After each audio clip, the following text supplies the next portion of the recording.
So we're going to talk a little bit about when you are no longer in a relationship with the narcissist, there will inevitably be a point at which they will try to get you back.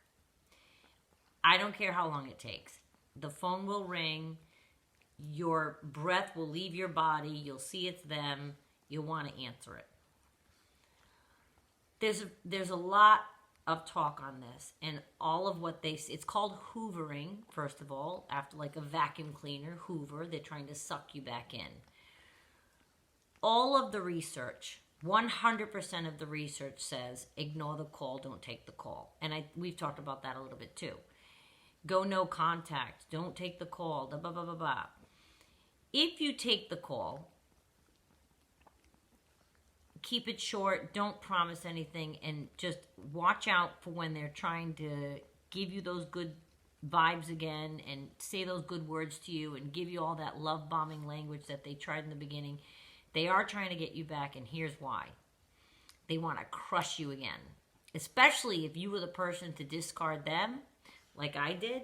Oh, that causes a humongous narcissistic injury. They detest that. So they're going to want to come back in to show you that they can, just to squash you. And it'll be uglier every time you allow them to come back. You might have already been through this cycle and say, oh my God, that is what happened. Well, because they're exerting their power and control over you. That is what they do. They have to be the ones in control.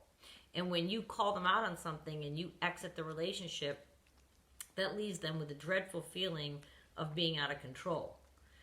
So when an ex like that comes back into your life and they're, blowing up your phone or stopping by or trying to get you to talk to them again, I caution you to just think about what's happening in their life when they're doing that. If you had a period of silence for like a month, say, and then all of a sudden you start hearing from them again, guess what? Take a guess. Yes, exactly.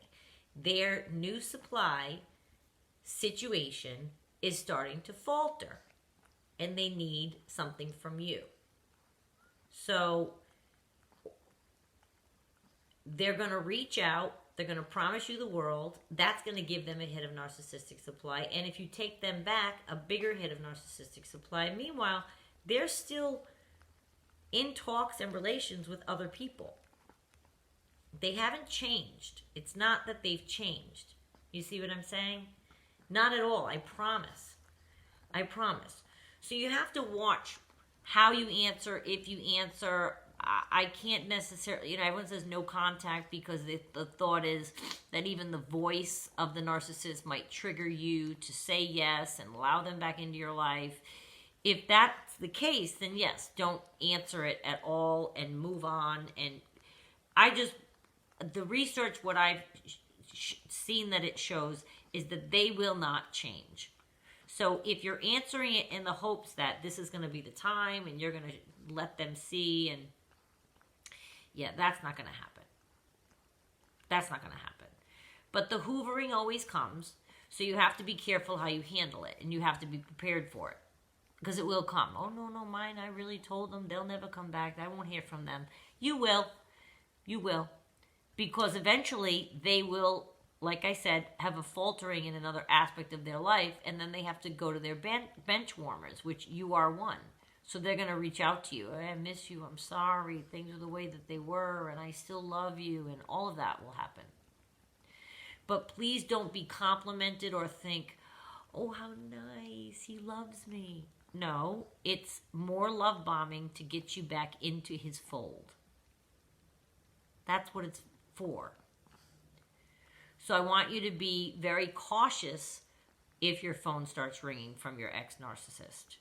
It's going to be uglier. Every time it's going to escalate and be uglier and uglier and uglier. Because when it gets into a situation like that, they know that you're going to be filled now with self-doubt again, and maybe even this worthless feeling again. And they like that because it takes the focus off of their problems, off of their issues. They know deep down inside that something's not right. They're just not quite sure what it is. They bounce around life blaming everybody else. They can't take blame for it themselves. But deep down inside, they know the way they're living isn't normal. It's just that you're never going to teach them. You're never going to be the one that they're going to say, oh, you let me see the light, and then you're going to get the prize. That's what we do, right? You chase and you chase and you chase and you chase that beginning of relationship again and again and again, and you want the prize. You're going to finally let them see you want the prize. I urge you to look at the prize. Do you really want that prize? I think we all deserve people that don't come broken. Now, that's sad, right? You say, oh, but I feel bad. That means no one's going to love them. And blah, blah, blah. No, 1 million people a day are loving that person. They're going out and having the life that they want and living it all over the place with every other person in the world. And you deserve more than a piece of somebody, don't you think? I mean, empower yourself to know and believe in your own self-worth that you deserve all of somebody, just as you'll give all of yourself to someone. And then that's a nice, even nice relationship, yes? So if you have to beg and scream and plead for someone to love you, that's not what it's supposed to be about. You're not supposed to have to chase it that much like that. You're not. I promise you. So if your phone starts to ring, give it a minute. Maybe don't answer it if you can possibly muster the courage to do that. And if you do answer it, don't be quick on letting them come back into your life like that. Do not. Because they're setting you up again. And I'm sorry to be the one to tell you that. So I just wanted to shed some light on that because it'll happen. The hoovering will happen. So be strong. Be very strong. And rely on your own intuition again. Okay.